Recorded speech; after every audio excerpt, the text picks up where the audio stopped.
Hey, what's going on, guys? Jake Verdon Tech here, back with another video. And today we're going to be taking a look at the Lian Li O11 Dynamic Mini.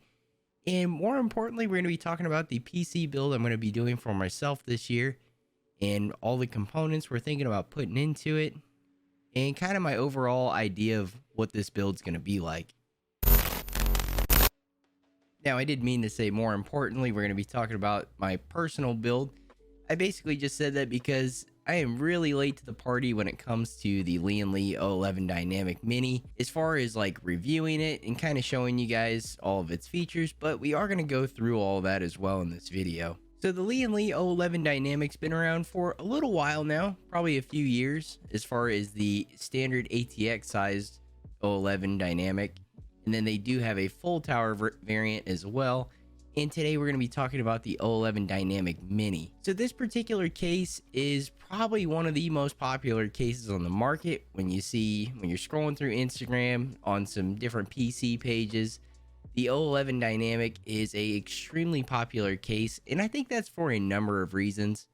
One just being its beautiful aesthetic, and I think another one is just its overall very space optimized design. It's very flexible to build in. There's a lot of different things you can do with it, and overall its build quality is really good. So jumping in and talking about all the features of the O11 Dynamic Mini from Lian Li. First impressions is a gorgeous looking case, having all of that tempered glass. Really nice powder coated panels as far as the aluminum pieces go, and overall it just has a really good fit and finish when you first get your hands on it. And this is the Snow White edition. So when I saw the Snow White edition O11 Dynamic Mini, I know it's been out for a while, and I think the Snow White edition is kind of limited when it comes to Lian Li. There are different O11 Dynamic cases.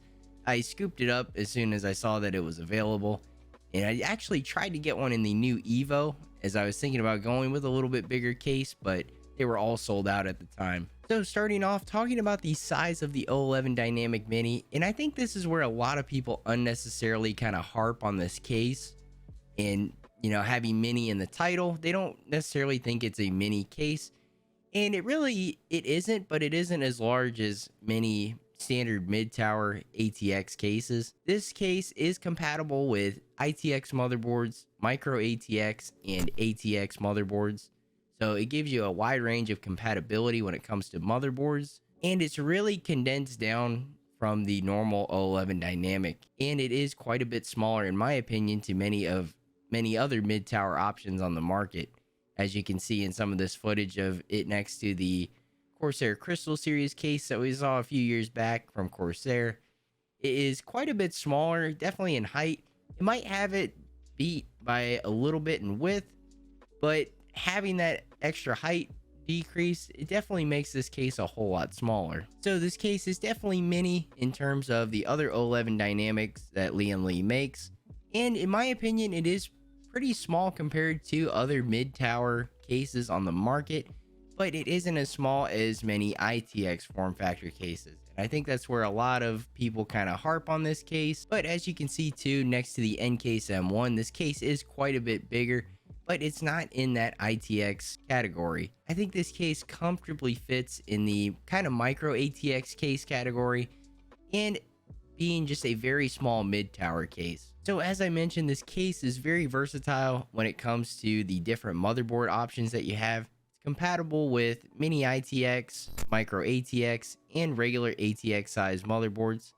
I don't believe you can fit eATX motherboards in this. I think that's still a little bit too large for even the extension that they include. But as you can see, I was comfortably able to fit a regular ATX size motherboard and also convert it over to a mini ITX motherboard, which is really cool and gives you just a ton of options for this case. And as far as the conversion goes, it's really easy. Basically the whole back panel on the case is just removed by some captive thumb screws, and you can adjust that for the different motherboard layout that you're looking to fit. So as far as the power supply compatibility goes for this case, it does only seem to support SFX power supplies, as I did try an EVGA Supernova 850, which is a kind of a compact ATX power supply. So I gave that a shot, and it was just a little bit too thick to fit in that dual chamber of this case. So SFX is going to be the way to go. And luckily, SFX power supplies these days are kind of increasing in the overall wattage and what they're manufacturing them in. So this Corsair SF600 fits very comfortably, and they do have the SF750, which is pretty available as well if you're looking for more power. So as I mentioned, this is a dual chamber case, which is a really ideal design for modern cases. It's kind of nice because it has all of the kind of behind the scenes component nicely in the back in that second chamber, where it doesn't kind of obstruct anything in the front of the case, where you used to have like power supply shrouds kind of going across the front that you would have to work around. This keeps it all on one half of the case, where you have the whole front of the case to kind of build in, and that gives you extra, motherboard compatibility, radiator compatibility, you name it. There's a lot you can do with the O11 Dynamics. And while we're talking about the rear of the case and that second chamber and talking about power supplies, there is a hard drive caddy that has removable sleds. You can use that for 3.5 or 2.5 inch hard drives, or you can just go ahead and remove that entirely for extra cable management room. Or I have seen other people use that for a second power supply if you're really trying to run a beefy system. So that's an option as well too. So jumping into radiator compatibility, now we're talking about the different components and what this case can support. Talking about the radiators, there is quite a few options that you can do when it comes to water cooling. So as far as radiator support goes, this does vary when you have the different size motherboards in this case. So starting off with ATX, there's quite a bit of radiator compatibility, even having the largest size motherboard you can put in this case. You do unfortunately lose the option for a top mounted radiator when you go with ATX, but you still have the compatibility to fit a 240mm radiator off to the right side of the motherboard, and then along with a 360 at the bottom. That is supported when you're using an ATX motherboard. And for micro ATX, you can actually fit a 360 slim at the top, a 360 slim at the bottom, and then you can do up to a 280 slim at the right of the motherboard. So as you get down to the smaller motherboards like micro ATX and ITX, the radiator compatibility just goes through the roof. And then with mini ITX, you can basically do those same configurations, having a 360 slim at the top, bottom, or instead you could do a 280 thick radiator at the top and then do 240 on the side. There are a bunch of different options.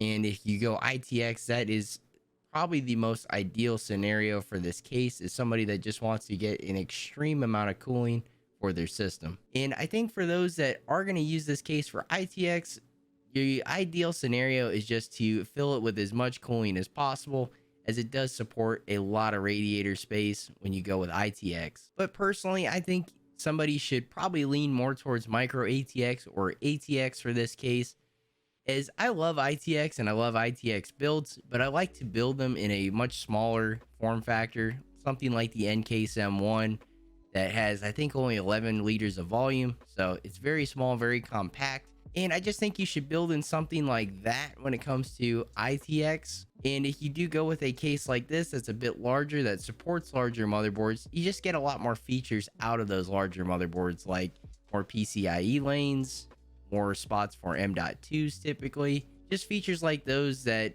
you don't normally get with ITX. So now talking about the build that I want to do this year, this is going to be a new personal build for me, as my system's starting to get a little bit dated. As I've mentioned in other videos, I'm running a Coffee Lake i7 8700K, and then I have a 1080 Ti. This system still does really well for me as far as gaming, video editing. I've even been running Blender a little bit lately, and it does really well. But it's starting to show its age a little bit, and as much CPU intensive things that I do lately, I would like something with a little bit more performance as far as core count and thread count goes. Not necessarily core speed, although core speed is also something I'm looking for, but really just getting something that is a little bit better for different types of rendering, and especially when it's CPU rendering. So for this build, it's going to be kind of tricky, as I chose the O11 Dynamic Mini from Lian Li, which I think is going to be an awesome case. Has nothing but positive things to say about the O11 Dynamics. Is they're very convenient to build in. Everybody seems to love the layout. They're very space optimized, which is all things that I look for when I'm choosing a case. And it's got a great look to it. I know a lot of people have built systems in the O11 Dynamic and they tend to be overdone a little bit, but I still don't think that discounts this case any. I still think it's a beautiful case and I'm really looking forward to building in it. So there are some things I'm very on the fence about for this build. One thing is the motherboard size I'm going to go with. ITX is definitely out of the question, as I want more compatibility I want extra PCIe lanes, because not only do I have a graphics card I'm obviously going to be running, but also I like having an extra PCIe lane for my capture card, as I do a lot of console gaming that runs through the capture card and I can record all that or stream it, which is really nice. And you definitely lose that ability when you go to something like an ITX case. But another thing I'm trying to keep in mind is, as I do need that extra PCIe lane, it gets really tricky in the O11 Dynamic Mini just because of that bottom radiator clearance. It can cover up extra PCI Express lanes that you have on your motherboard. So that's something I'm trying to be very cognizant about when I'm choosing a motherboard, as some of the newer Asus boards on the Intel side have the extra PCI Express lane. It's like at the very bottom of the motherboard, and that's easily going to get covered up by a radiator. And when you're running ATX size motherboards in this case, unfortunately, you don't have the option to top mount a radiator. They either have to go on the side to the right of the motherboard, or you have to have them on the bottom, or both, as what we'll probably be doing. So choosing a motherboard's been kind of tough so far, and I'm really trying to find something that'll look good in this case, and then obviously support the CPU that I want to go with, and then also have all access to the PCI Express lanes. And that really brings me to kind of my idea for this build. I really want to make it a no compromise build, where it's a smaller case from what I'm used to in mid tower cases. I have run many ITX systems like in the Evolve Shift, the NCase M1, which are very compact systems. But I wanted this system, as the O11 Dynamic Mini is pretty compact as far as something that supports an ATX size motherboard. I just want to build something that's relatively small but has no compromises when it comes to cooling, M.2 support, PCI Express lane support. Something really small and has all that packed in it. So I think this case can definitely do it, but it just depends on what components you go with and how you orient everything.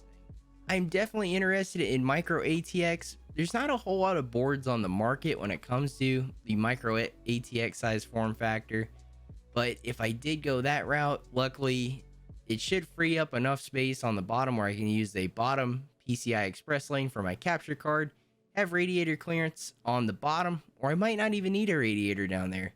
When you go micro ATX in this case, you can top mount a radiator and then also have another slim rad on the side of the motherboard. So that's also another option. The other thing I'm very much on the fence about is what platform to go with as far as the CPU goes. The past couple years, after building my system, and Intel just hasn't really come out with anything that's like very compelling to me as far as, price to performance goes. And AMD, on the other hand, has absolutely been crushing it as far as the core and thread count per price is just astronomical compared to Intel. Even though Intel over the years has kind of had the lead in core speed, AMD has just had really good price to performance when it comes to, buying a chip from them. You get a lot of cores and threads for your money. And Intel, on the other hand, has been just kind of lackluster in my opinion, until I've seen some of the options from Alder Lake. So Alder Lake has brought some really interesting CPUs on the Intel side. Especially the i7-12700K has been a really compelling one to kind of look at. Intel's definitely stepped it up as far as price to performance. This chip comes in from around $360 to $380 from what I'm seeing lately. And it's got 12 cores, 20 threads, and has a boost clock up to 5 gigahertz. It's a pretty stacked chip, and that is still in the i7 category. I'm still really considering going AMD, and The 5900X has been one I've kind of had my eye on for the past year, as it's been a great chip for many people. It's got really good core speed. It's got a lot of cores, 12 cores, 24 threads. And I think overall it would be really good for both my different types of rendering workloads like editing in Adobe Premiere, even though Adobe Premiere is a little bit more Intel based. So as I said, I'm still on the fence on the CPU. I'm still going to be doing some research, and I'm sure we're going to be seeing some more motherboard offerings coming out for Intel for the LGA 1700 socket type. For this system, I do want to do a full water-cooled loop, as I think the O11 Mini will definitely be a very convenient case to water cool in compared to some other stuff that I have in the past. So I don't think it'll be too difficult of a build, even if we do go with rigid tubing, which I think we probably will. But I have kind of had an interest in doing some of the just solid black soft tubing. I think those look really good in a lot of builds. I'm not sure if it would look good in the Snow White 11 Dynamic Mini, but it might be something that's a little bit different and kind of provide that contrast when it comes to a build like this. For the radiator support, I probably will go with a 240 on the right side of the motherboard, and then probably do a 360 at the bottom, or maybe the top if I can somehow custom mount a 360 at the top, even with the ATX motherboard, which is kind of tricky. I don't think many people have done that, but it does fit it. It just doesn't have the mounting holes for it. So I don't know if I want to do too much fabrication to this case. So we'll probably just end up putting one at the bottom and making sure I have enough room for that extra PCIe lane. So speaking again on the core hardware, I'm sure a lot of people that are doing builds lately are kind of on the fence about going with DDR4 or DDR5 as far as their RAM platform goes. Personally, I think I'm going to stick with DDR4 for now. I know that's not really future-proofing myself, but right now DDR5 is just really hard to justify. It's extremely expensive and it's very hard to acquire right now. And I think for my needs and my editing and stuff that I do on my PC, I think 32 gigs of a faster DDR4 will be just fine for me. Now the graphics card is a tough one. I want to go with something pretty beefy, as I've seen that my 1080 Ti, being that more flagship level card, it makes it age a lot better as you kind of go down the line, and newer hardware is coming out, newer games are coming out, and all the software is getting updates. When you go with the higher tier cards, they do tend to age a little bit better, and I'm really getting that benefit out of my 1080 Ti. So I'd like to do the same thing when it comes to choosing a new graphics card. Hopefully the market kind of takes a turn and availability is a lot better here soon, but I'm not in a huge hurry to get this built, so I probably will wait a while for a GPU and then pull the trigger when I find the right one available. So that's going to wrap up this video, guys. Thank you for checking this one out. Hopefully you enjoyed it. I really just wanted to make this video to kind of do a walkthrough of the Lian Li O11 Dynamic Mini that I picked up recently. I know I'm way late to the review on this case, but this is the one I picked up for my new personal build I'm going to be doing this year. So I kind of wanted to just kind of do a somewhat review and just kind of a walkthrough of that case, showing you guys all of its features and kind of why I went with it. And in this video, I just kind of wanted to discuss the build I'm going to be doing this year, as I'm going to have a lot of videos kind of revolving around it. We'll probably do some different build vlogs of, me assembling this PC, doing some of the custom water cooling stuff and all of that.